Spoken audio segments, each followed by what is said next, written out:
बिस्मिल्लाहिर्रहमानिर्रहीम, अस्सलाम वालेकुम। मैं हूं करामत मुगल और मेरे साथ हैं सईद बलोच साहब, सीनियर जर्नलिस्ट है, सुप्रीम कोर्ट कवर करते हैं। सईद बलोच साहब, जी सर। पिंडी ही पाकिस्तान के फैसले करता है। रियासत धांधली का मुत्तहिदा रावलपिंडी। मैं बोल लूं, जी जी जरूर। फिर लोग माइंड करेंगे जब मैं आपको नहीं टोकूंगा। वो आप वैसे टोकते हैं वो ज्यादा। नहीं वो शिकवा करते हो, कहते हैं कि आप दोनों हंसते नहीं हैं। उसी फिर थोड़ी देर हंस लो, मैं फिर भी बात नहीं शुरू मैं कर। आपको थोड़ा सा कुछ कुछ कर देता हूँ, आप हंस लें। यार सुने ना, बात जी तो जी सुने जी। ना। पूरे पाकिस्तान में शोर मचा। हाँ। मुखालफीन ने पीटीआई के हक में गवाही दी कि हम नहीं जीते, पीटीआई जीती है। हमारा जो मुखालिफ जिताया गया वो तो रेस में था ही नहीं। चौथे नंबर पे था, पांचवें नंबर पे था, तीसरे पर था, उसे कैसे जिता दिया। मैं दूसरे पर था, वो पहले पर था। ये गवाही आई। पीटीआई अपना केस लेके पहुंची इलेक्शन कमीशन में कि भाईजान हमारी ये मामला हुए हैं, नोटिफिकेशन करें।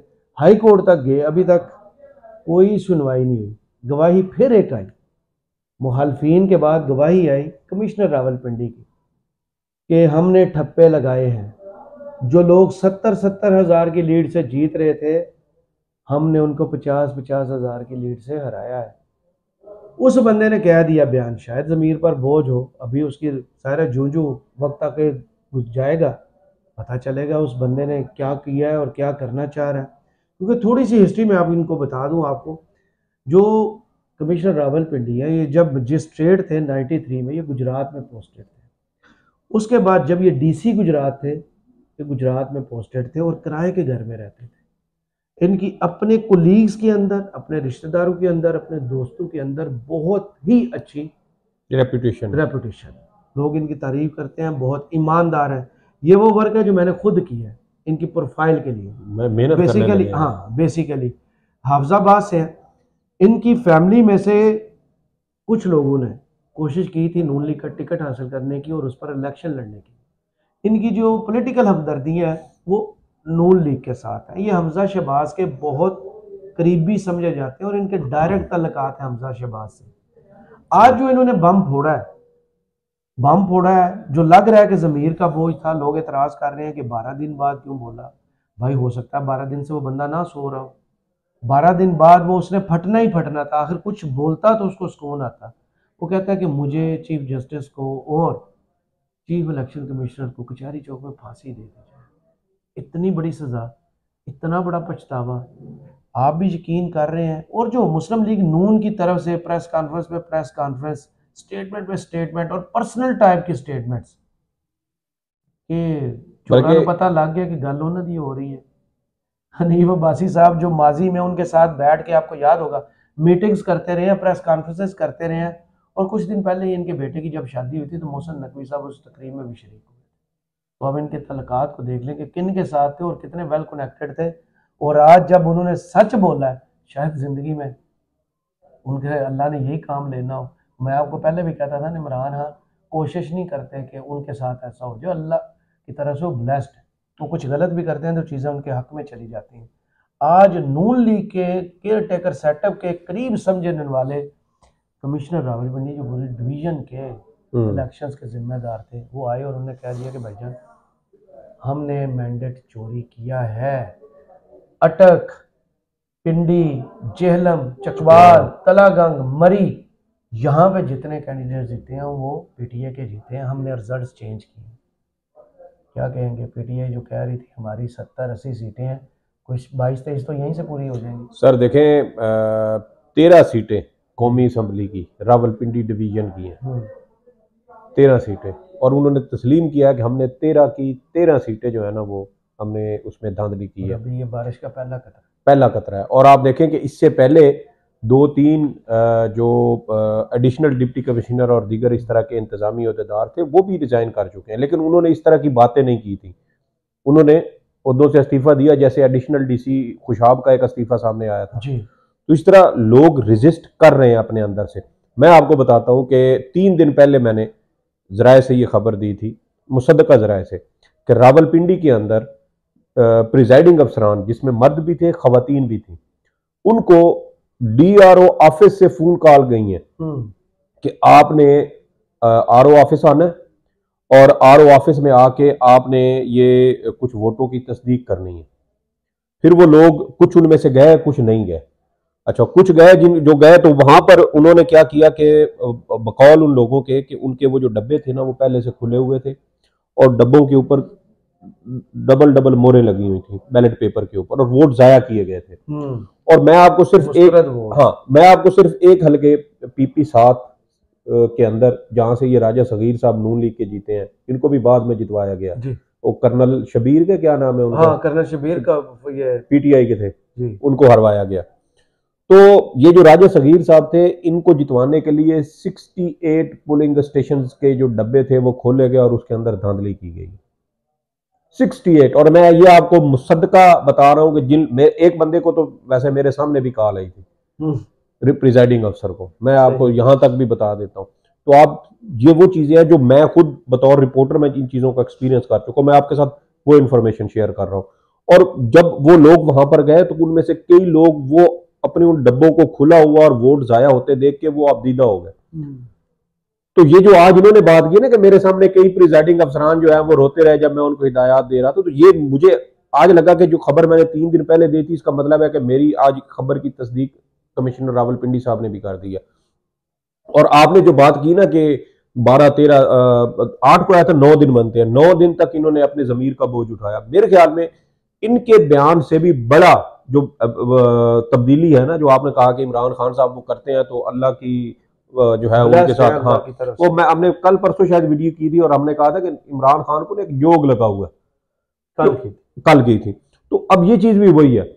लेकिन मैं कमिश्नर रावलपिंडी के बयान से भी जो बड़ी जिस चीज को समझता हूँ ना, महमूद अचकजई और लश्करी रईसानी, मुस्लिम लीग नून के बहुत सारे उम्मीदवार, पीपल्स पार्टी के बहुत सारे उम्मीदवार, ANP, मैं इन लोगों का, TLP, मैं, आप देखें कि इसने तो जो बात की वो की यार, इससे पहले वो लोग इस चीज को तस्लीम कर चुके हैं कि हमारे साथ हम नहीं जीते, बल्कि ये लोग, मतलब कि PTI के साथ, वो कह रहे थे जितवाया गया, जी, आज जितवाने वाला करैक्टर भी सामने आ गया, बिल्कुल ठीक है। और आप देखें कि ये चीजें पहले से ही सिस्टम के अंदर से ये सारी चल रही थी। जैसे हमने कहा कि कुछ लोग पहले इसके ऊपर मजहमत कर रहे थे, इनकार करते, इवन कि यहाँ रावलपिंडी में भी बहुत सारे प्रिजाइडिंग अफसरान ने इनकार किया है।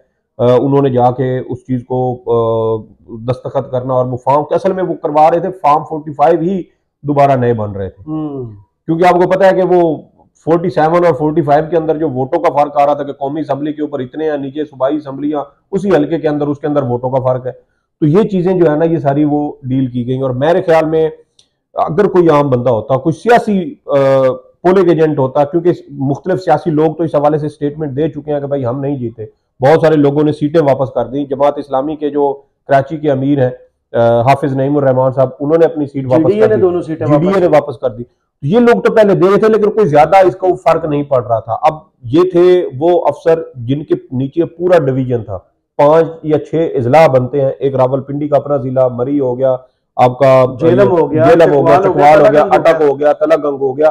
तो ये 6 इजला बनते हैं इसके नीचे। और वो इतना बड़ा ओहदेदार जो ग्रेड 21 में है, जिसने तकरीबन कोई 2 हफ्ते 3 हफ्ते के बाद रिटायर होना है, उसने रिटायर होना है।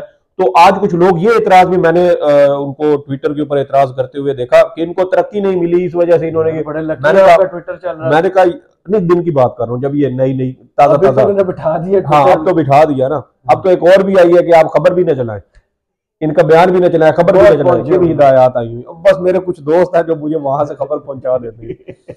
तो आप देखें कि मैंने उनसे फिर सवाल किया, मैंने कहा यार ये बताएं, एक बंदे ने अगले महीने रिटायर होना है, वो ग्रेड 21 में पहुंच गए, अपनी सारी जो नेक नामी है, जो भी उसका पीछे पूरा कैरियर है, पूरी प्रोफाइल है, कोई 30-35 साल उस बेचारे ने सर्विस की है आपके ये इंतजामिया में, अपनी नजरों में तो इज्जत बना गया सर, अपनी बना गया, अपने जमीर को मुतमईन कर गया। और ये देखे कि बहुत सारे लोग, और मुझे अब लग रहा है कि ये शायद बारिश का पहला खतरा है, इस नंगी बदतरीन तारीखी धांधली के खिलाफ अब मजीद लोग भी सच बोलेंगे, क्योंकि बहुत सारे लोग ऐसे होते हैं जो शायद अपनी नौकरी की वजह से या अपने जो उनकी एक स्टेटस होता है उसकी वजह से वो खामोश रहते हैं। लेकिन मुझे लगता है कि अब इस बयान के बाद उनको बहुत ज्यादा हौसला मिलेगा। अगर जुबानी कलामी उनको हिदायत मिली थी, अगर सपोज, आपको पता है इस तरह के मामलात में कभी रिटर्न चीज तो होती नहीं होती, और वो सबूत मांग रहे हैं कि हमारे खिलाफ अगर इल्जाम लगाया तो सबूत। एक बंदा जो ये कहे, मुझे एक बात बताएं, मैं एक कोई 2 नंबर काम करता हूं और मैं इस बात को तस्लीम करता हूं कि या अल्लाह माफ करे कि मैं इस तरह का कोई काम करूं।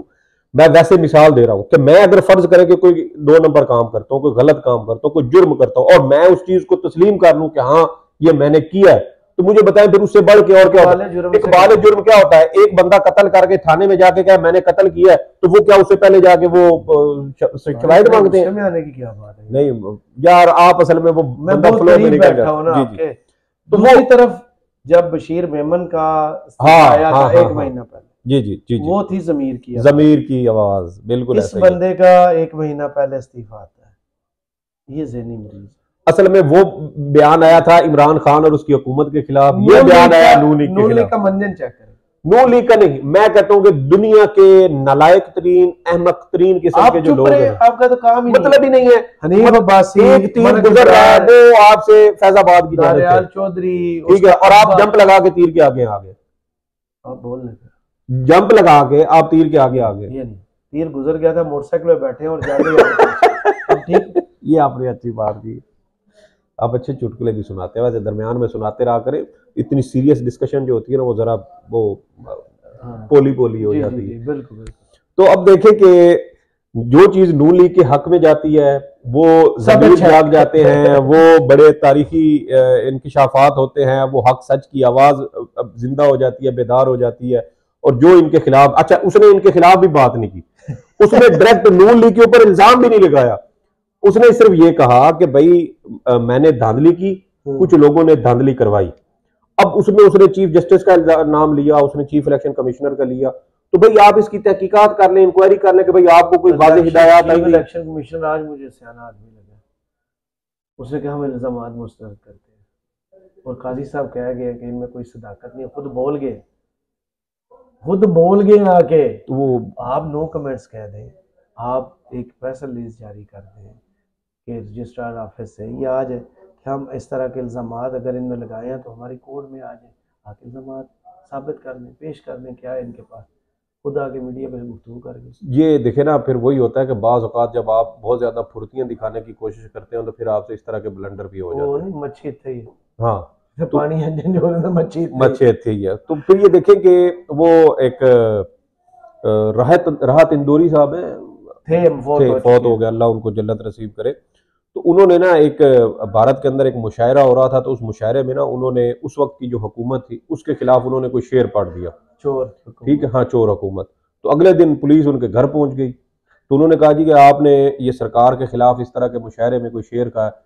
तो उन्होंने कहा मैंने इस सरकार के बारे में तो नहीं कहा। हाँ। तो उन्होंने कहा कि हमें नहीं पता कि आपने किस सरकार को चोर कहा, हमें नहीं पता कौन सी सरकार चोर है। तो फिर वही बात आप वाली कि जहां पे वो बुलबुले निकल रहे होते हैं ना, तो फिर वो वहां से कुंडी फिर वहीं पे वो पड़ती है। तो इस वजह से बहुत दूसरा देखे ना कि इस वक्त जो क्राइसिस एक आम इंतखाबात के बाद पाकिस्तान के अंदर पैदा हो चुका है, जिस तरह इंटरनेशनल मीडिया ने इस चीजों को उठाया, फिर आप देखें कि लोकल सतह पर जिस तरह एक आवाज बुलंद हो रही है, तो अब उसकी वजह से अब फिर ये एक बूंदा जवाब पेश करो, अच्छा जी 9 दिन तक ये क्यों खामोश रहे हैं? भाई एक बंदे ने ये गलती की, वो 8 दिन तक शायद उसको ज़हनी तौर पर प्रोसेस करने में, हजम करने में लगा रहा कि यार किसी तरीके से शायद ये मेरे ज़हन से ये बोझ हट जाए। वो बोझ उसके ज़हन से नहीं हटा, मजबूर होके उसने ये भी कह दिया कि मेरे ऊपर इतना ज्यादा नफ्सियाती दबाव था कि मैं इसके ऊपर खुदकुशी का भी मैंने सोचा। और फिर उसने ये भी कहा, अच्छा अब जो मजे की एक बात है कि आज वो हनीफ अब्बासी साहब ने कोई प्रेस कॉन्फ्रेंस की है, कोई नहीं की है, मैं वही कह रहा हूँ कि की है। हाँ, कोई का मतलब है डाउट। अच्छा वो थे इब्रार मलिक साहब थे, हाँ, तनवीर चोई साहब थे, उनके साहबजादे तानियाल चौधरी साहब, वो कह रहे हनीफ अब्बासी साहब ने कहा कि मेरे से इन्होंने वो कोई अद्वियात ली है। तो वो ये बात इनकी उन्होंने मजे की जो बात की है, वो पहले जब पाकिस्तान के हालात बुरे थे ना, तो कोई भी तफ्तीश से बचने के लिए नहीं पहला बयान आता था इसमें इंडिया मुलव्वस है, इसमें अफगानिस्तान मुलव्वस है। आज उन्होंने भी कहा है इसमें बैरूनी ताकतें मुलव्वस।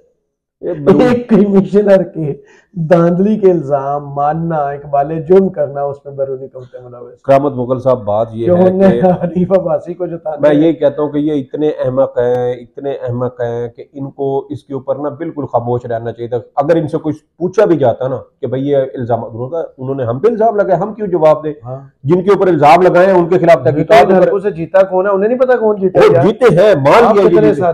नहीं मैं ये नहीं कह रहा, देखिए वो जीत गए, लेकिन बराए बराह रास्त उसने नून लीग को तो नहीं ना कहा, बराह रास्त नाम नहीं लिया। ठीक है इनके निजी पे वो तो बाद में तहकीकात होती तो होती ना, लेकिन ये भी तो देखे ना कि बहुत ज्यादा वो ज़हीन बनते हैं। जब आप वो क्या कहते हैं, वो एक कहावत है कि नहीं दसना नहीं, मैंने तुसी मैंने वैसे ही बुला दी ये इस वजह से इनको एक तो इस चीज को इग्नोर करना चाहिए था।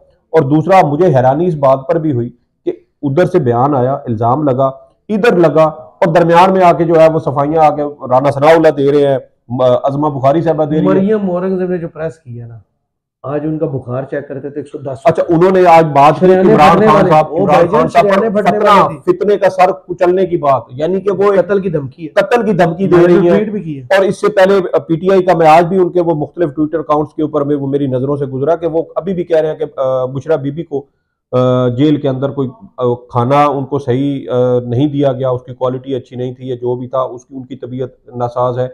इसके अलावा इमरान खान साहब के हवाले से बुशरा बीबी की दरखास्त आज भी सुप्रीम कोर्ट में ज़ेर इल्तवा है, जिसमें उन्होंने ये खदशा जाहिर किया था कि उनके शौहर को अडियाला जेल के अंदर जहर दिया जा सकता है, उनकी अपनी जान को भी खतरा है। और अब वो भी जिस तरीके के हालात जिन हालात में वो बनी गाला में उनको रखा गया है, उस हवाले से भी कुछ ऐसी इतलात सामने आई है कि वो उनके साथ बनी गाला में अच्छा सलूक नहीं किया जा रहा।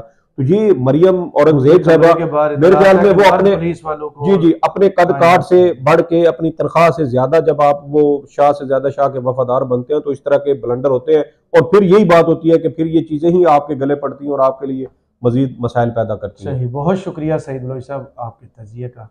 कमेंट्स बॉक्स में जरूर बताइए वीडियो आपको कैसी लगी। इजाजत दीजिए, अल्लाह हाफिज।